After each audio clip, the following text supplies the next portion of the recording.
Бүгүн 24-сентябрда УКМК төрагасы Камчыбек Ташиевдин катышуусунда жыйын болуп өттү. Ал кеңешменин темасы Чүй облусундагы Чалдабар автодорожный көзөмөл өткөрмө бекетиндеги абал экенин айтты.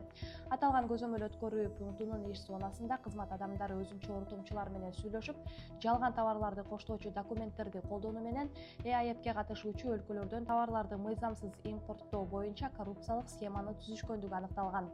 18-сентябрда жүргүзүлгөн ыкчам иликтөө иш-чараларынын натыйжасында салык кызматынын 7, чек ара кызматынын 6, айыл чарба министрлигинин фитосанитардык кызматынын 7 кызматкери жана транспорт министрлигинин алдындагы салмак габариттик контролдоо боюнча мамлекеттик инспекциясынын 4 кызматкери жыйын учурунда кармалды.